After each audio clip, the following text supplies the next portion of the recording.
ओम नमः सिद्धेभ्य नमो जीर्णाणम। सभी को सादर शुद्धात्म वंदन।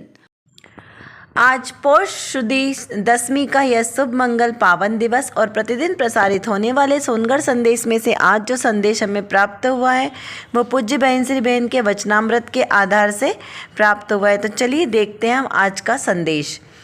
इसमें लिखा है कि द्रव्य दृष्टि शुद्ध अंतः तत्व का ही अवलंबन करती है।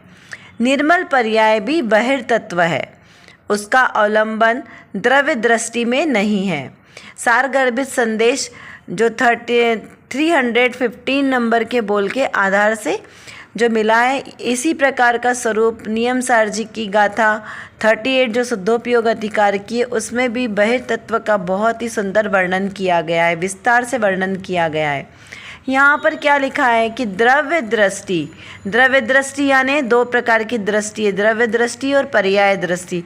द्रव्य दृष्टि मतलब जो शुद्ध द्रव्य त्रिकालिक द्रव्य है उसको जो दृष्टि करके बात कही है, और पर्याय दृष्टि में आएगा जो उसके उत्तर स्वरूप है या भेद रूप जो पर्याय, जिसे भेद रूप जो प्रकट हुई है उसे पर्याय कहा, उसकी अपेक्षा से कथन, यानी दो प्रकार से कथन करने की शैली होती है, एक द्रव्य दृष्टि से और एक पर्याय दृष्टि से। तो जो द्रव्य दृष्टि है वह शुद्ध दृष्टि है, पर्याय दृष्टि अशुद्ध होगी। यहाँ पर क्या कहा है कि द्रव्य दृष्टि शुद्ध अंतः तत्व का ही अवलंबन करती, क्योंकि द्रव्य दृष्टि यानी त्रिकाली ध्रुव की बात चल रही है। तो जब त्रिकाली ध्रुव की बात होगी तो वह अंतः तत्व मतलब अंतर के शुद्ध तत्व का ही अवलंबन करने वाली है। निर्मल पर्याय भी बहर तत्व है। यहाँ पे किसे कहा? निर्मल पर्याय यानी जो सम्यक दर्शन की, केवल ज्ञान की जो निर्मल पर्याय है, शुद्ध पर्याय है ना, क्योंकि ये शुद्ध जीव द्रव्य के आश्रय से जो शुद्ध पर्याय प्रकट हुई है वह निर्मल पर्याय, और जीव द्रव्य के आश्रय से जो पर्याय वो शुद्ध भी हो सकती है और अशुद्ध भी हो सकती है। तो यहाँ पर अशुद्ध पर्याय की बात नहीं चल रही है, यहाँ पर शुद्ध पर्याय जो जीव द्रव्य के आश्रय से जो शुद्ध पर्याय प्रकट हुई है वो भी कैसी है? बहिर्तत्व है। क्यों? क्योंकि वो भी पर्याय है ना, और पर्याय तो एक क्षण की है, चाहे वो शुद्ध हो चाहे अशुद्ध है, दोनों ही कार्यकारी नहीं है। तो कार्यकारी कौन सा है? द्रव्य स्वभाव, क्योंकि द्रव्य स्वभाव त्रिकाली एक जैसा रहने वाला है, इसलिए द्रव्य स्वभाव की महिमा ज़्यादा है। जो पर्याय है उसकी नहीं है। केवल ज्ञान भी एक समय की पर्याय कहा है, तो यहाँ पर उसको भी बहिर्तत्व कहा है। बहिर्तत्व यानी जो आत्म तत्व से अलग है वो बहिर्तत्व। तो यहाँ पर कहा कि उसका अवलंबन द्रव्य दृष्टि में नहीं है। क्या कहा? किसका अवलंबन नहीं है? उस निर्मल पर्याय का। वो केवल ज्ञान की जो उत्कृष्ट पर्याय है वह भी निज आत्मा में नहीं है, द्रव्य दृष्टि में नहीं है, क्योंकि द्रव्य दृष्टि में उसका अवलंबन नहीं है ना। क्यों नहीं है? क्योंकि वो पर्याय है। यहाँ पे क्या हमें क्लियर करना है कि जो पर्याय है उसका आश्रय नहीं लिया जा सकता। क्यों नहीं लिया जा सकता? क्योंकि वो एक समय की है, प्रति समय बदलने वाली है।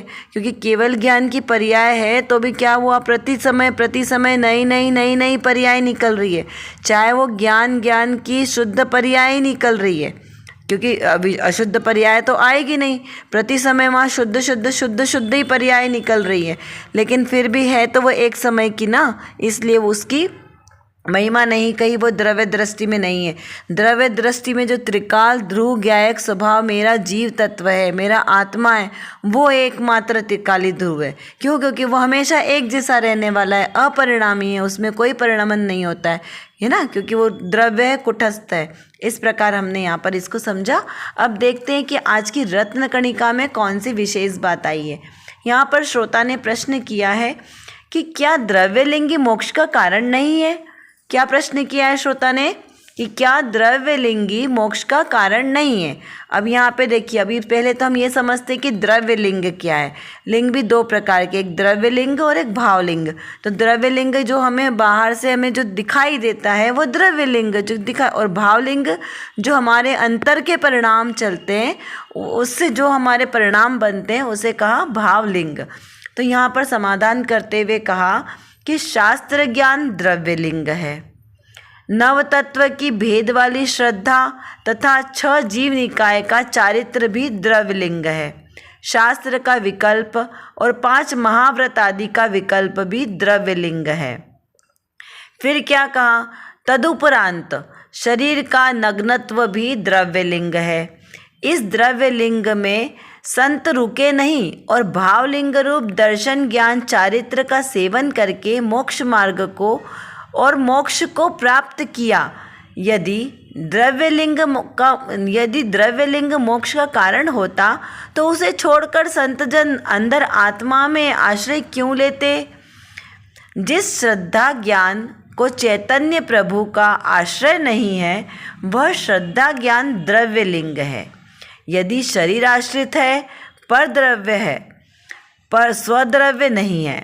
इस प्रकार से यह गुरुदेव श्री के प्रवचन में जो चर्चा है उसमें यह बात स्पष्टता से आई है। अभी इसको हम थोड़ा सा धीरे धीरे इसको समझते हैं कि यहाँ क्या बताना चाह रहे हैं इस संदेश के माध्यम से। यहाँ पे द्रव्यलिंग की बात चल रही है, तो यहाँ पर जो दो मैंने बताया कि द्रव्यलिंग और भावलिंग, तो यहाँ पर यह स्पष्ट किया है कि द्रव्यलिंग किसे कहा। द्रव्यलिंग जो हमें बाहर से दिखाई दे रहा है, क्योंकि आत्मा के परिणाम तो दिखाई नहीं दे रहे। जो आत्मा के शुद्ध परिणाम है, जो द्रव्य दृष्टि से आत्म स्वभाव के लक्ष्य से उत्पन्न हो रहे हैं, उसके आश्रय से जो हो रहे हैं, वो सारे भाव वाले परिणाम है। तो यहाँ पे द्रव्यलिंग में किसको किसको लिया, शास्त्र ज्ञान यानी द्वादशांग का ज्ञान, 12 अंग 14 पूर्व का जो ज्ञान है वो भी कैसा है, द्रव्यलिंग। क्योंकि बाहर से आएगा ना, ये परद्रव्य के आश्रय से होगा, तो जो भी चीज़ परद्रव्य के आश्रय से आएगी वो सभी चीज़ द्रव्यलिंग में ली है। फिर 9 तत्व की भेद वाली श्रद्धा। 9 तत्व कौन से, 7 तत्व, जीव अजीव आश्रव वन संवर निर्जरा मोक्ष पुण्य पाप। इस प्रकार जो ये 9 तत्व है इनसे भेद वाली श्रद्धा, क्योंकि भेद किया ना इसमें, ये जीव ये अजीव ये है ये गे उपादेय परम उपादेय। एकमात्र शुद्ध आत्मा की बात चले परम उपादेय तो वो अभेद दृष्टि से बात हुई। तो यहाँ जो भेद वाली श्रद्धा है वह भी कैसी है, द्रव्यलिंग। फिर 6 जीव निकाय के जीव, कौन से, सट निकाय के जीव, एकेंद्रीय से लेके पंचेंद्रीय तक के जीव। इस प्रकार से सब जीवों को लेना है कि सट निकाय के जो जीव हैं उनका चारित्र का, उनका पालन करना, उनके प्रति जीवों की रक्षा का भाव करना, ये सब भी क्या है, द्रव्यलिंग है। शास्त्र का विकल्प, शास्त्र पढ़ना पढ़ाना, ये सब भी कैसा है, द्रव्यलिंग है। और पंच महाव्रत आदि का विकल्प भी द्रव्यलिंग है। मतलब 28 मूल गुणों का पालन करना, 5 समिति 3 गुप्ती, ये जब महाव्रत आदि के इनका पालन करना, ये भी सब क्या है, द्रव्यलिंग है।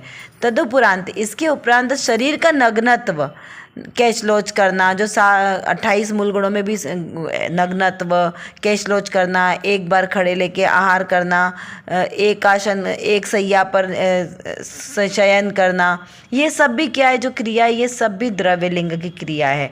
इस द्रव्यलिंग में संत रुके नहीं। यहाँ मतलब क्या है कि ये जो द्रव्यलिंग की क्रिया है, इसमें जो मुनिराज होते हैं वो इस क्रिया में नहीं रुकते, बल्कि इसके बाद अपने शुद्धोपयोग में लीन होते हैं। क्योंकि जब तक जीव की परिणति, उनका शुद्धोपयोग अपने शुद्ध स्वभाव में निमग्न रहता है, तब तक वो शुद्धोपयोग वाली दशा है। लेकिन जब वो अपने शुद्धोपयोग में नहीं रह सकते, तब वो क्या करते हैं, बाहर में ये महाव्रत आदि का पालन करते हैं, 28 मूल गुणों का पालन करते हैं।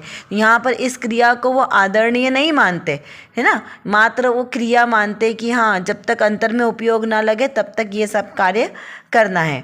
अगर वो उसमें रुक जाए, उन्हीं क्रियाओं में रुक जाए, तो वो क्या होगा, द्रव्यलिंगी कहलाएंगे। भावलिंग रूप धारण नहीं करेंगे, तो भावलिंग के लिए रूप दर्शन ज्ञान चारित्र का सेवन करके मोक्ष मार्ग और मोक्ष को प्राप्त किया जाता है।